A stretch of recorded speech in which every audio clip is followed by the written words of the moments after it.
Hi guys, ratio proportion ഒരു question ചെയ്യാം നമുക്ക്.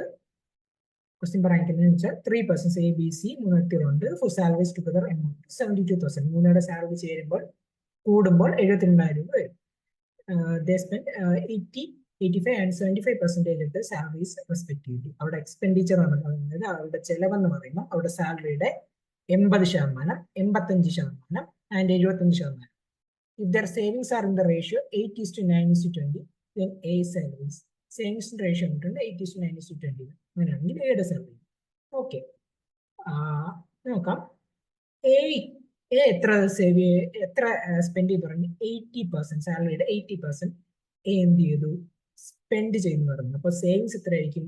ടോട്ടൽ സാലറി എന്ന് പറഞ്ഞാൽ 100%. 180 പോയ എത്രയാണ്? 20% എയുടെ സേവിങ്സ്. അതേപോലെ ബിയുടെ സേവിങ്സ് എന്ന് പറയുമ്പോൾ എത്രയാണ്? 85% സ്പെൻഡ് ചെയ്യുന്ന ബി, റിമൈനിങ് 15% സേവ് ചെയ്യും. സിയുടെയോ 75% സ്പെൻഡ് ചെയ്യുന്ന സി, 25% സേവ് ചെയ്യും. ഓക്കെ, നമുക്കറിയാം ഇതിന്റെ ഒക്കെ ഫ്രാക്ഷൻ. 20% ഫ്രാക്ഷൻ എന്ന് വെച്ചാൽ 1/5 ആണ്. 15% ഫ്രാക്ഷൻ എന്ന് വെച്ചാൽ 3/20 ആണ്. അതേപോലെ 25% ഫ്രാക്ഷൻ എന്ന് വെച്ചാൽ 1/4 ആണ്. ഓക്കെ, ശരി, അത് അവിടെ നിൽക്കട്ടെ. സേവിങ്സിന്റെ റേഷ്യോ എന്താണ്? Savings of A is to savings of B is to savings of C. Ratio question പറഞ്ഞിട്ടുണ്ടല്ലോ, എന്താണ്? 8:9:20 ആണ്. ഓക്കെ, 8:9:20. 8:9:20. അങ്ങനെയാണെങ്കിൽ അവരുടെ എക്സ്പെൻഡിച്ചറിന്റെ റേഷ്യോ എന്ത് വരും? IA is to IB is to IC. എക്സ്പെൻഡിച്ചറിന്റെ റേഷ്യോ, എക്സ്പെൻഡിച്ചർ അല്ല, ഇൻകം ആണ്. ഇൻകത്തിന്റെ ratio IA is to IB is to IC. ഇൻകത്തിന്റെ റേഷ്യോ എന്ത് വരും? 8:9:20 ആണ്. സേവിങ്സ് റേഷ്യോ എനിക്ക് എന്താണ്? എയുടെ കാര്യം നോക്കാം. 8 യൂണിറ്റ് ആണ് എ സേവ് ചെയ്യുന്നത്, പക്ഷെ എത്രയാണ്?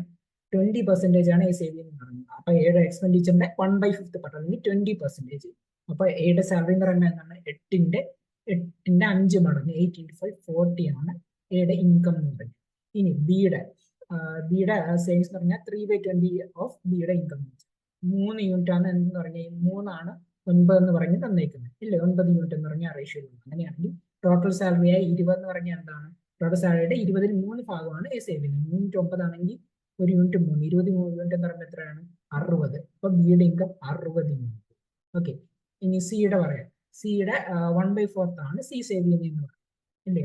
അപ്പൊ ഈ 1/4 ആണ് 20 എന്ന് പറയുന്നത്. അപ്പോൾ 4ൽ 1 ഭാഗമാണ് 20. അങ്ങനെയാണെങ്കിൽ ടോട്ടൽ ഇൻകം എന്ന് പറഞ്ഞാൽ 4 ഭാഗം എത്രയായാലും 80 വരും. ഓക്കെ, അപ്പം ഇവിടെ മൂന്നോടെ എന്താണ് നമ്മളോട് ചോദിച്ചിരിക്കുന്നത്? എയുടെ സാലറിയാണ് ചോദിച്ചിരിക്കുന്നത്. എയുടെ സാലറി. അപ്പം മൂന്നോടെ കൂട്ടുമ്പോൾ എത്ര വരും? 180 യൂണിറ്റ്. 40 + 60 + 80 എന്ന് പറഞ്ഞാൽ 180 യൂണിറ്റ് എന്നിട്ട് ഇത് റേഷ്യോ ആണ്. ആക്ച്വൽ വാല്യൂയുടെ റേഷ്യോ ആണ്. അപ്പം ഇപ്പൊ 180 X ആവാം, 180 Y ആവാം. ഏതൊരു എന്താ പറയുക റേഷ്യോ, ഏതൊരു ഈ റേഷ്യോ മെയിൻറ്റെയിൻ ചെയ്യുന്ന ഏതൊരു ഫാക്ടറിന്റെ ബേസിൽ വേണമെങ്കിൽ ആവാം. അപ്പം 180 യൂണിറ്റ് എന്ന് വെച്ചാൽ എന്താണ്? 72,000 ആണ്. മൂന്നയുടെ സാലറി കൊടുക്കുന്നത് 72,000. ആക്ച്വൽ വാല്യൂ 72,000 ആണ്. ക്വസ്റ്റ്യൻ തന്നെ നമ്മൾ കണ്ടുപിടിക്കേണ്ട എന്താണ്? എയുടെ ഇൻകം ആയ 40 യൂണിറ്റ് ആണ് കണ്ടുപിടിക്കേണ്ടത്. 150 യൂണിറ്റ് 72,000 ആണെങ്കിൽ 1 യൂണിറ്റ് എത്രയാണ്?